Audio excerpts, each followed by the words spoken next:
Welcome to the Body Shop. I'm Geoffrey. And I'm Jason. And this is a show about bodybuilding, weightlifting, and fitness in general.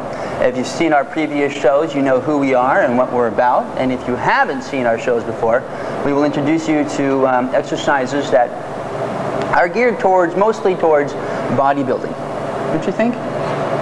Geoffrey and I each have a different focus. Geoffrey is primarily interested in bodybuilding, sculpting his body to look a particular way. You know, it involves diet, sleep patterns, not drinking alcohol. You know, it's an entire lifestyle. I happen to be a little bit less disciplined at the moment, and so for me, it's about fitness, some about bodybuilding, and about gaining strength and confidence, which definitely comes with weightlifting. So I'd say it's a show about a little bit of lots of things. But it's a well-rounded show. So we bring two different points of view together. We synthesize those and we bring it to you in a time. And hopefully you can put up with us for half an hour to 45 minutes. You'll be lucky if you can, trust me. So this is a show that airs Wednesday evenings at 8 and Friday at 2. And today we're going to be presenting a show about how to work out the shoulders. Right. There are 3 different heads, the posterior and the anterior, and then the side of the shoulder as well.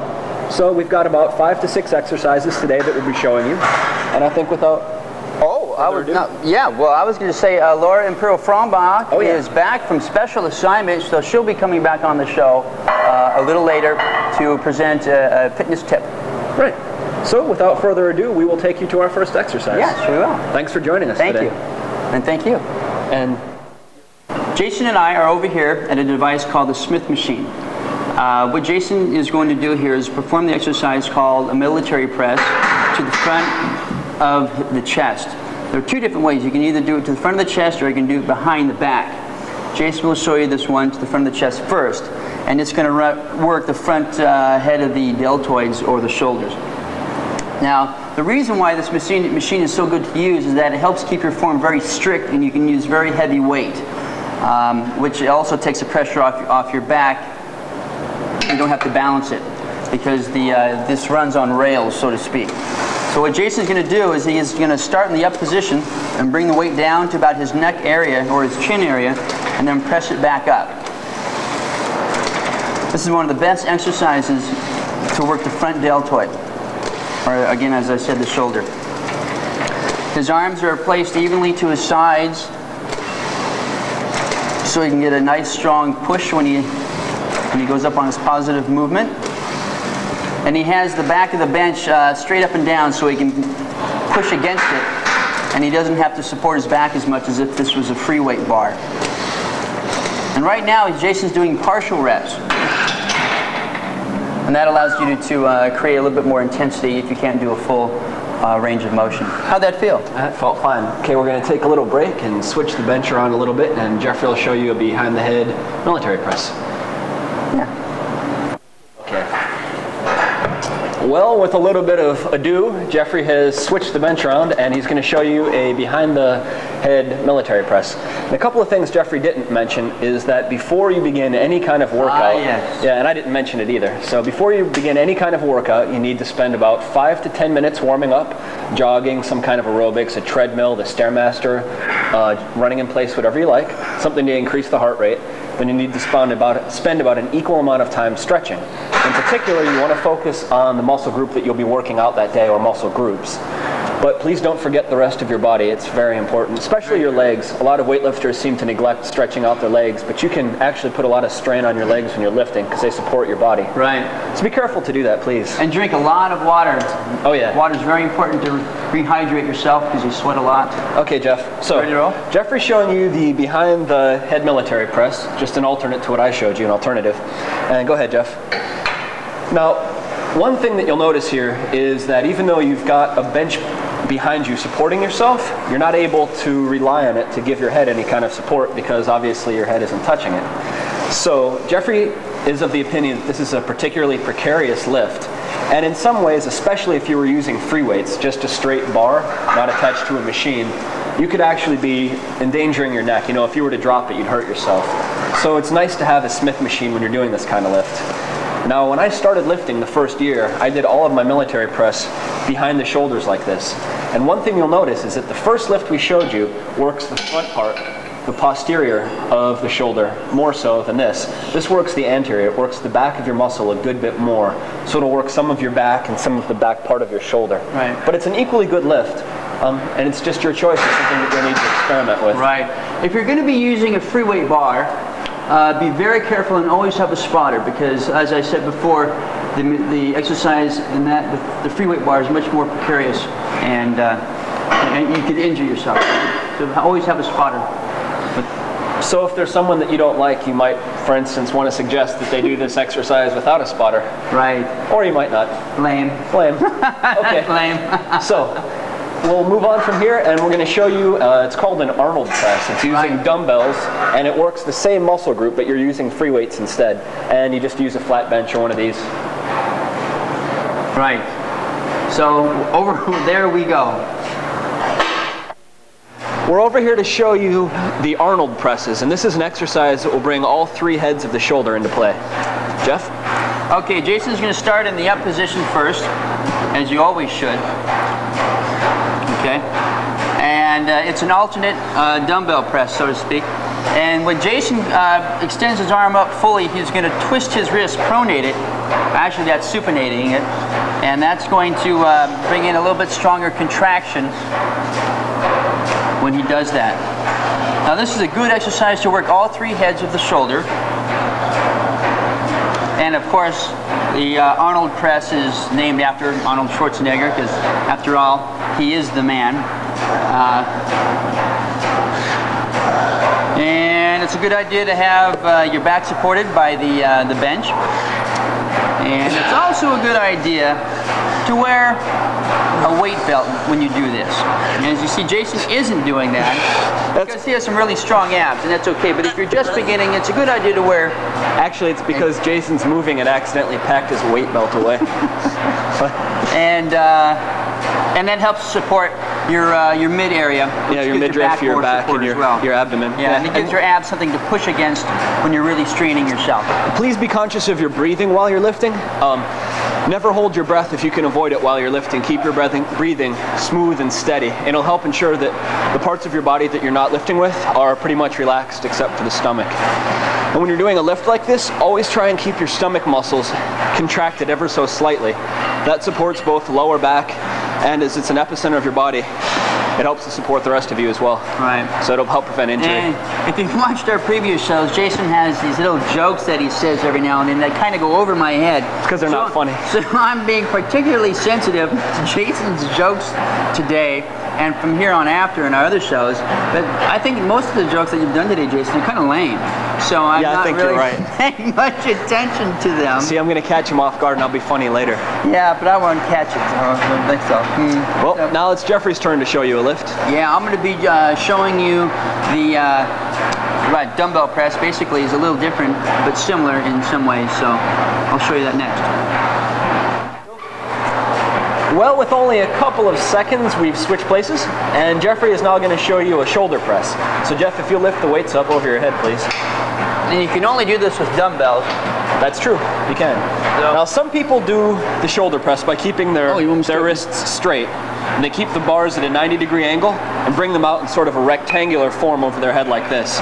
Now, you can definitely do that, and I've seen plenty of people with good form and good strength do this. However, Geoffrey and I have a slight variation. What Geoffrey does is he cocks his wrists in a little bit, he turns them ever so slightly, and then he moves his hands in kind of an arcing motion. He creates sort of an invisible semicircle over his head with the weights.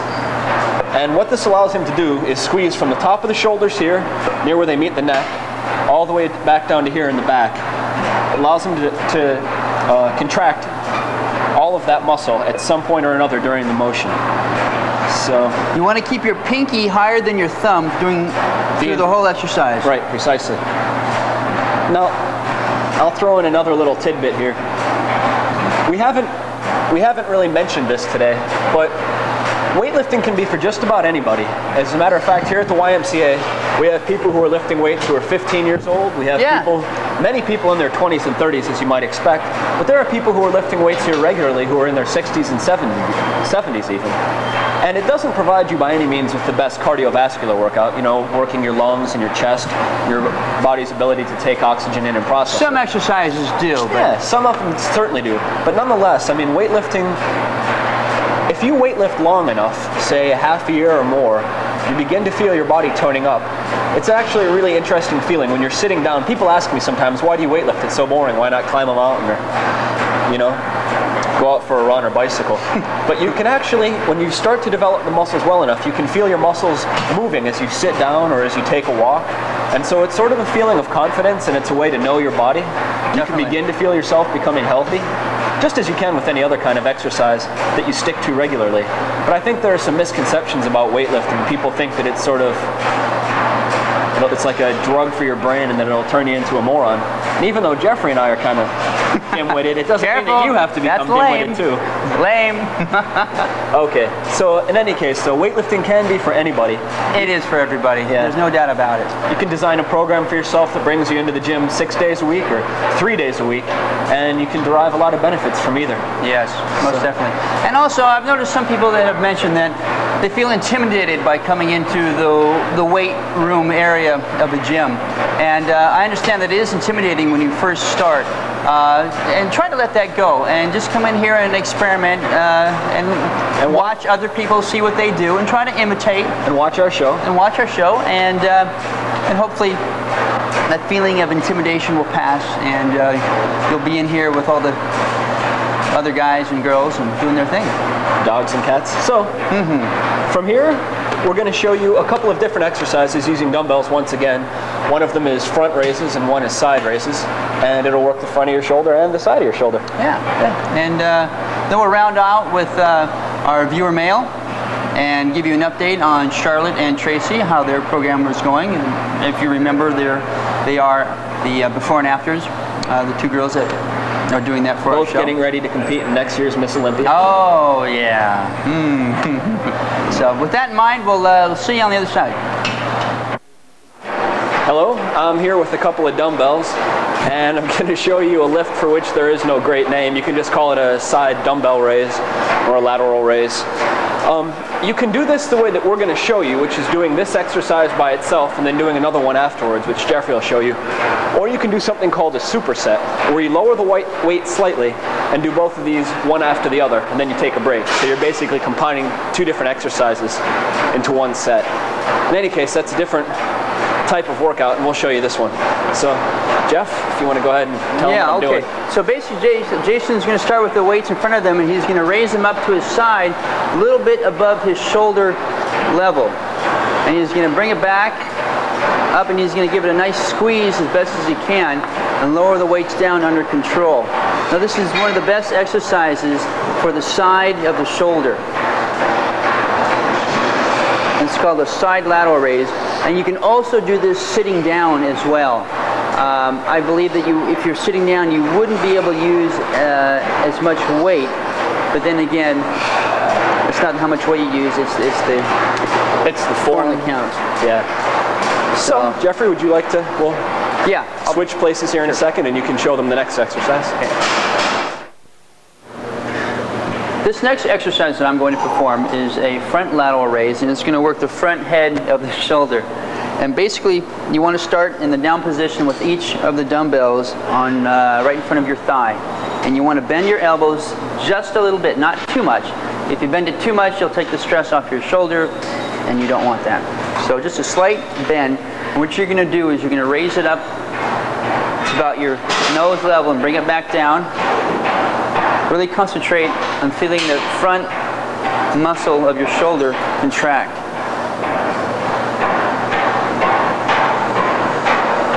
Now, Geoffrey has good form on these, as he does with most of the exercises. And if you'll notice, his body, neither his torso nor his legs is swaying really at all. So what that means is he's not overcompensating for the motion and making it any easier for himself. Instead, what he's doing is keeping his body fairly stationary and moving just his arms. So what he talked about, focusing on the particular muscle group and trying to feel it move. When you do that, you usually cut down on the rest of your body's motion. You'll get a better workout that way. And he and I are trying to provide you with some different angles here so that you can see the muscle groups as they come into play. Now Geoffrey and I have definitely different body types. I mean, Geoffrey's a little bit shorter than I am, and I think quite naturally just a little bit stockier than I am. So if you'll notice, the weightlifting kind of shows on us differently, as it will with any of you. So there's not necessarily any need for your body to get overly thick if you don't want it to. You know, you can make your body appear how you want it to by regulating what you eat and how often you eat, and what kinds of lifts you're doing. So for instance, with the weight lift that Geoffrey just showed you, what he's able to do is use a light weight and do many repetitions, and he'll increase his endurance, and he'll still build muscle and definition, but not as much as he would if he was using a really heavy weight and only doing a few repetitions. If I was going to go heavy, I would probably use around 40 pounds to do my front lateral raises, and that's really heavy. And it's also, if you go heavy, be really careful of your shoulder girdle, because it's a very precarious position as well. And if you injure your shoulder, you're not going to be able to do any other exercises as well, bench press, back, or whatever. Especially with your shoulder workouts, because your rotator cuff is particularly susceptible to injury. Very so you need to be careful. Is your rotator cuff, right? So if you're at all concerned about any of the lifts that we show you, but you're considering doing them, please consult either a fitness expert, a physical trainer, or your doctor before trying. Or drop us a line, call, and we'll be more than happy to answer the question for you. Yeah. So the next exercise we're going to show you is to work the rear of the shoulder, and this is a very small muscle, and so you don't need to use much weight on it. You probably start with 5, 6, 7, 8 pound weights. So this is a rear lateral raise, and Jason and I will get together and show you that next. All right, Jason's back here. He's going to be doing a rear lateral raise, and basically this is working a very small muscle in the back, but it's connected to the shoulder area. And basically, this is a very finite exercise in which you have to find the right groove that works for you, because if you're not careful, you'll be working the trapezoids in the back and the rhomboids up above the shoulders. So you're going to have to find a groove. Basically, you can do this either sitting down or you can do it standing up. It depends on what's most comfortable for you, and I'll do a standing up one. And Jason here is basically taking his arms and swinging them back up to his side, and with that form there, he's performing the exercise. We're going to move the camera and have Geoffrey show you this exercise from the back, so you actually get to watch the muscles as they're moving. It'll be the same exercise. We've moved the camera, and now you're getting to see Geoffrey's back. The muscle group that he's focusing on, as a matter of fact, I'll walk over and point to the muscle group that he's focusing on. Geoffrey's working on the muscle group right in here with this lift. And it's a really good exercise. I've only been doing it for a little while, but it's one of the exercises that you can feel immediately after you start doing it. It's a good workout. And once again, Geoffrey's got good form.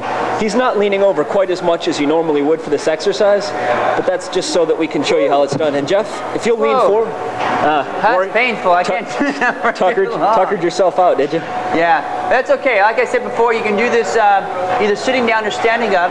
I prefer to do it sitting down, just for the fact that I feel I'm much more stable and I can use a heavier weight. Again, you don't need to use a heavy weight on this exercise because the muscle that you're working is very small. So if you're just beginning to work out, I would recommend using 5 pound weights, maybe. 5 pound weights. I started using 5 pound weights, and I got a really good workout with that. So we're going to move to the shoulder shrugs, which is our last exercise of the day. We'll do the shoulder shrugs next. And it can be done either during a back workout or a shoulder workout. Right. But given its name, we'll go ahead and present it to you today. Right. And now we're going to give a gratuitous shoulder shrug exercise, and basically that is working the rhomboids, which are right up here. They come out of the shoulder and they connect to the neck here. And basically what he's doing is he's grabbing 2 dumbbells in each hand and he's shrugging his shoulders up in a very strong contraction and holding it for a second, then dropping it back down and getting a nice full stretch, and then repeating that over and over until he's sufficiently worked the muscle. Basically this helps to build thickness in the back area and in the shoulder area that connect in this area right here. So you could have one of those no neck looking types, or you could have a rubber neck. Oh, there it is again. The same bad joke he tried on our first cut of this. It didn't work. Yeah. Okay, now you don't want to be bending your elbows when you're doing this at all. And as you can see, if you were to bend your elbows as you brought it up, you'd be cheating. You'll be taking in your tricep, which you don't want to do. This exercise, it's actually not a bad idea to come close to locking your elbows. Right. And pay particular attention to them as you're moving your shoulders around. But if you can, try to relax your arms and not use your arms at all, and just concentrate on hunching your shoulders, basically, is the best way to go about it. Yeah. Yeah. Well, this is our last exercise for the shoulder workout today. So we've showed you a number of different exercises, and as with any workout for a body part, you can design them in any way that you want. So you can do them in the order that we've showed you. You can cut out a couple of them one particular day, or do all of them, whatever you like. And then you need to experiment as well. We recommend for weightlifting, if you want to work on your endurance, build muscle definition and a little bit of muscle mass, use about 12 to 15 repetitions with each set.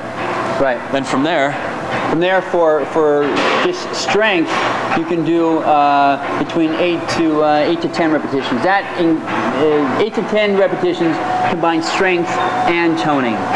Okay, but if you want to go strictly for mass, you do between 5 to 8 repetitions per set. All right, and we would recommend, when you're starting off, if you're a novice, if you're just beginning to weightlift, let's say the first time that you work out your shoulders, you pick, say, about 3 exercises that you want to do, and you do each of those 2 sets of about 10 to 12 repetitions. That way you're using a fairly moderate weight. You're going to be using 3 different exercises, so you'll work each part of the shoulder, but you won't be straining yourself to the point of exhaustion at first. Right. Leave a little bit in reserve so that you don't hurt yourself the first month or so that you're going. It'll introduce you to the weightlifting, and you'll be able to develop good form. Be very careful when you're working your shoulder, because as we said earlier, it's a very precarious way that the shoulder is put together, and you don't want to injure yourself, because that will affect all of your other exercises that you'll be doing for your upper body. So be very careful when you work your shoulders. And we'd like to thank you today for joining us. We're not done yet, buddy. You always want to cut the show short. That's because I'm so embarrassed that we get viewer mail. We'll be right back, and we're going to read our viewer mail and answer these questions for you in their entirety. And then I get to say goodbye. Not yet. We'll get a little surprise. Okay, thank you. Well, we have a treat for you next, and that's going to be an interview that Geoffrey will be doing with a woman named Laura Impero-fraumbach. She's a registered dietitian working here at the Whatcom Family YMCA, and she'll be bringing you our weekly dietary tip. Thank you, Geoffrey and Jason, for that wonderful introduction. We have back from special assignment, Laura Impero-fraumbach. Laura, as you know, if you watched our past 2 shows, first she was in Alaska checking out the polar bear situation. What did you find there? Well, you know, basically we were looking at the diets of the bears. Right, and trying to pull some sort of comparison between the old polar bears and, you know, weightlifters. Sure. Yeah. I'm sure there are many, many similarities. The things we found out. And then, if you watched our last show, Laura was in Zimbabwe checking out a new breed of polar bear. What did you find there? Well, you know, actually, to be quite honest, that is classified right now. Yeah. And so we're just still going through the material and trying to get it into some sort of paper form. Check in the New England Journal of Medicine. It'll be coming out in the next issue. Yeah. Right. But let me reintroduce Laura, since she's been gone for quite a while. She's a registered dietitian for the YMCA, and you also have your own business on the side. Right. My own business is called High Tech Health and Fitness, and I do one-on-one counseling with people about nutrition and fitness and the combination of it.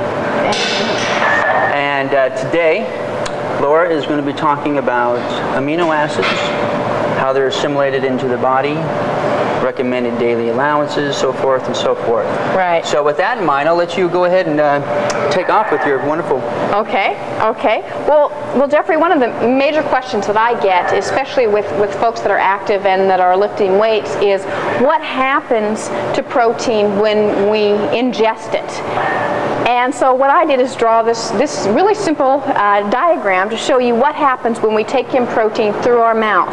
As you can see, protein is broken down in the small intestine and is broken down to amino acids. And as everyone, I think, that has watched the show and that has heard me talk knows that amino acids are the building block blocks of protein. So we're just breaking them down once we consume them, and then they are going to be pulled into different directions depending on function.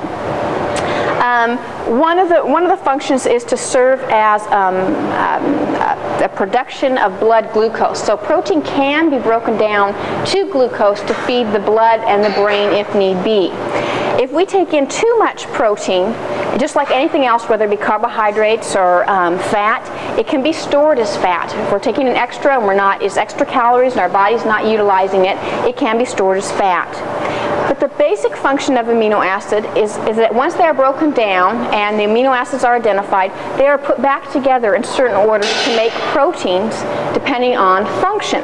And I listed here some of the major functions of proteins. One, it has to do with the formation of hormones. Proteins are involved in antibody production. Also the water electrolyte balance, which is essential and very important, especially for active people. And probably the major function of protein is for growth and repair. So if you've got a younger person, a toddler, for example, that's in great need of growth, they're going to need extra protein than an adult that has basically stopped their growing process. And also repair of the body, whether it's if you break a bone, if it's muscle damage that you need to be repaired, protein is key in that. And also protein can be used as an energy source. And again, this is kind of at the bottom. It's not the preferred source of fuel by your body, but it can be used for energy. So looking at this and kind of, we talked about protein earlier and when we were talking about carbohydrates and fat, but kind of taking this information just one step further, I wanted to show you what happens to protein, and then I wanted to move on to the recommended levels. And what I put here were just the recommended levels of protein for bodybuilders. And again, this is put together. There are different national health organizations that come up with recommendations based on studies and data that are collected. And this is a real average guideline that is out there. And it does say 1.1 gram of protein per kilogram of body weight each day. Okay, so a kilogram is equal to 2.2 pounds, so you can do an easy conversion there. And what I gave you was just a couple examples. If we had a man that was 180 pounds, that would be equivalent to 90 grams of protein a day. And for a female who weighed 140 pounds, if she's lifting weights and is interested in bodybuilding, then about 70 grams of protein is what is needed in a daily amount. So that gives us a real good idea of what is recommended by these organizations. And I think it's real interesting because the recommendation for the average American is 0.8 grams of protein per kilogram. So you can see that there is an increased need. And I think that kind of leads us into the next question of why do lifters then need extra protein? And there are a couple different reasons why. One is, as I mentioned, that proteins are broken down to amino acids, and so when we're lifting and involved with weightlifting, there's an increased utilization or use of certain amino acids. So we're using some of those amino acids as energy sources. So there's an increased need for protein. Also, of course, there seems to be muscle damage when you do any kind of activity, whether it's endurance or weightlifting.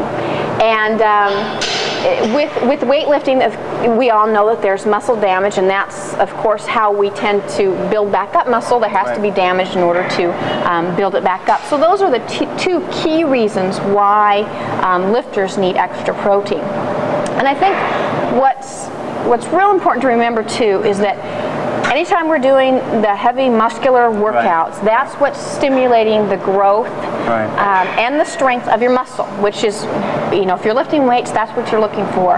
And so you have to remember that the best diet for that is the diet that's going to fuel your muscles to do the work. And that comes back to carbohydrates, because as mentioned in an earlier show, carbohydrates are your body's preferred source of fuel. So you got to make sure, first of all, that you have enough fuel to do the work. Because the work is of course a precursor to seeing the changes that you want to see in your muscles. And I just wanted to say, along with all this protein and talking about what is recommended and why we need a little bit extra and all that kind of stuff, I want to just throw some cautions out to maybe excess protein. Because Americans are pretty notorious for if a little bit is good, more is better. yes, and we do that with a lot of different areas, and so I just wanted to make sure that people are hearing that there are some side effects to consuming too much, and that's basically true with anything that we put into our body. There's got to be some kind of balance. First of all, if you're eating too much protein, that is going to put an extra load on your kidneys because you're having to increase your water requirement. Most of it. And so you're having to balance out that water with the protein that you're consuming, so your kidneys are going to have to work harder. Right. Okay, and of course we have these organs that have to last with us, through a lifetime. Right. So we want something that's going to last. There also seems to be a decreased absorption in calcium if you're taking in too much protein. Somehow that knocks the balance off, and we're finding out a lot more about how nutrients work together and how there has to be a balance. Right. And this is just one example. If you're consuming way too much protein, your absorption of calcium is going to be decreased. It can also cause just different stomach upset, like diarrhea, and that's I don't know if you've ever done this or know of somebody that's done this, but especially if you take a huge quantity of protein, maybe in a protein drink, in a liquid form, and people gulp it right down. They've never done it before. Yeah. Almost always they're going to have to run to the restroom because it causes gastric upset, and you'll get diarrhea. And that can also lead to dehydration. Right. Because of course, if you're losing fluid from your body, you're increasing your risk of becoming dehydrated. Also, if you are filling your stomach with extra protein, then you're probably not filling it with enough carbohydrates. Goes back to the whole thing of making sure that you get enough energy. So the carbohydrates, the energy should be the #1 priority. And finally, a lot of times the protein-rich foods are also rich in fat. Right. Some of the common protein foods that you think about, different kinds of meats, especially dairy products, that type of thing.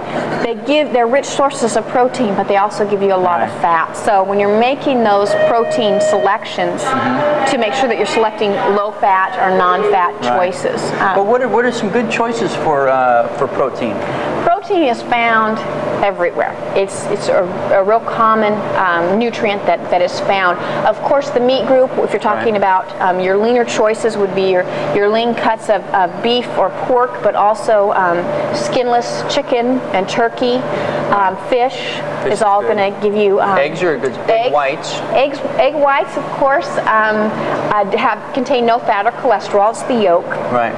And of course, you're getting the protein. Right. So yes, those are good sources, and you can throw in a yolk every once in a while. Yeah, why not? Right, you got to have that color too, that yellowish color. Okay. And also, like I mentioned, the dairy products, and we now have almost every kind of dairy product out in a low-fat and a non-fat form. So those are good ways. That's yogurt.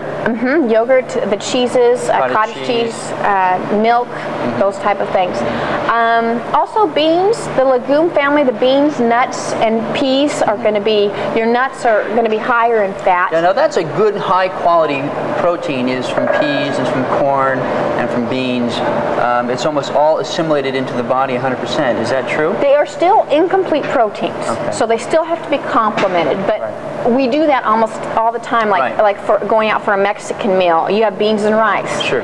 There it is. They complement each other, and the amino acids that's missing in one are made up for in the other. Right. So we do it all the time without really having to work extra hard. I've heard sometimes people are like, well, I can't get my protein that way because it's too hard to make sure that I'm getting, the matching up, the complementing happening. And it's a lot easier than one might think. Right. Did we go over the essential and non-essential? I don't think I don't remember hearing about it. Let's go over that just to make sure our viewers understand the difference between the two. Right. Well, when we're talking about essential and non, there are 8 essential amino acids, and what we mean by that is that our body cannot make them. Right. The non-essential amino acids our body makes from what's inside, we have all the ingredients necessary to put them together. Right. And that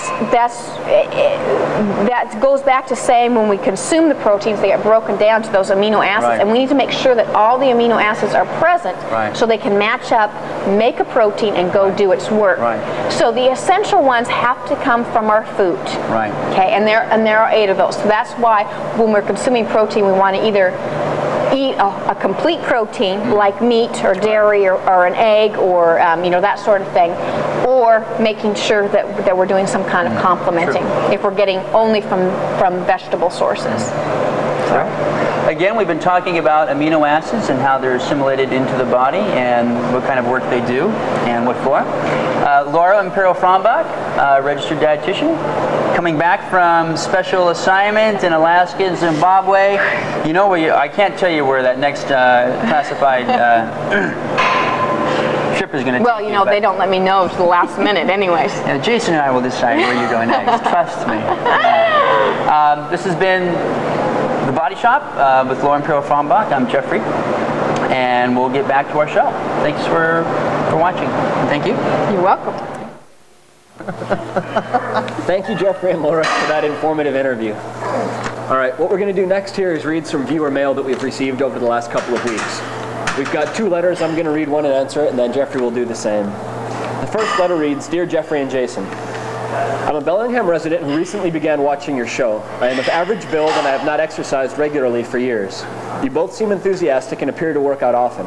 I do not have the time to lift every day, and with my erratic schedule, I would miss entire weeks. What do you suggest? Sincerely, Dave. Well, Dave, both Geoffrey and I have some suggestions for you. I'll make mine concise and to the point. I think what would be good for you to do is design a workout for yourself that you can begin doing at home to get your body attuned to the rigors of working out. And if you are still interested after a few weeks in coming to the gym, find a gym that's suited to your tastes with an atmosphere that you like and one that has hours that meet your needs, and try and set up a schedule for yourself that you think you can make. Then, on the off weeks when your schedule is too hectic and you can't make it in or too unpredictable, you can resort to the workout that you had for yourself already at home. I would suggest that being running, jogging, or walking 3 times a week for half an hour, complemented with some sit-ups and push-ups or abdominal crunches and push-ups at home. It'll get your body used to working out and it'll prepare you for the gym. Then you can mix the 2 of those when you need to. Yeah, it's very good advice. I enjoyed that. Jeffrey? Yeah. Anything to add to that, or would you like to? Well, no. I'm very satisfied with what Jason said. That's good. Wonderful. Good advice. Thanks, Jeff. I will read my letter next. It says, Dear Jason and Geoffrey, I am 14 years old and I want to begin lifting weights to increase my strength for sports at my school. Is there any recommendations that you have? Gary from Bellingham.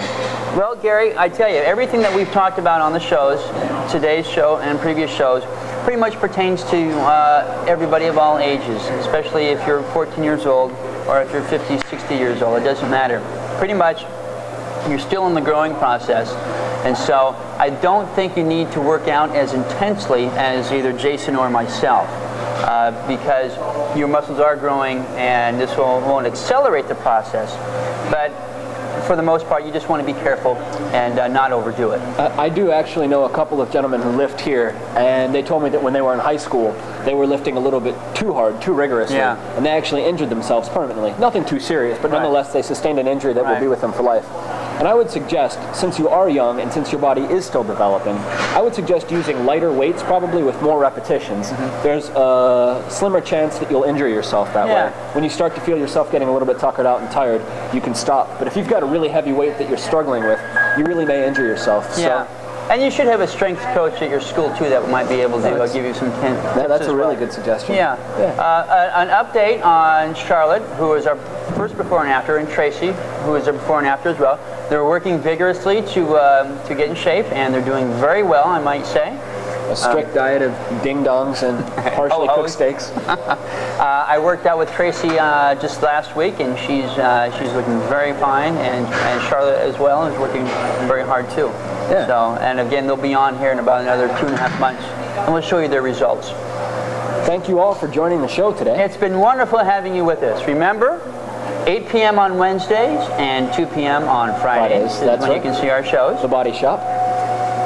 And we will will be bringing you a show next time about working out the legs. Oh yeah. So we'll show you both the calves, the quadriceps, and the hamstrings, and the gluteus maximus.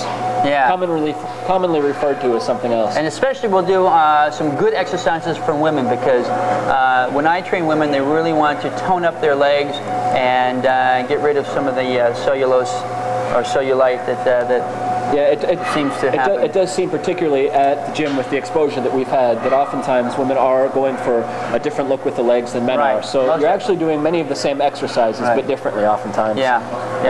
And you need to be particularly careful when working the legs because your back is prone to injury. Yeah. So, but we'll have all sorts of tips for you next time. So we're just going to let you have it on our next show. Yeah. That's for sure. And if you'd like to step out here, my mother will say goodbye to you with us. Our special guest. You can sit in here, Mom. So, from those of us at the YMCA here, I'm Geoffrey. I'm Jason. And I'm Brenda. And thanks very much for joining us. Bye-bye. See you next time. Bye.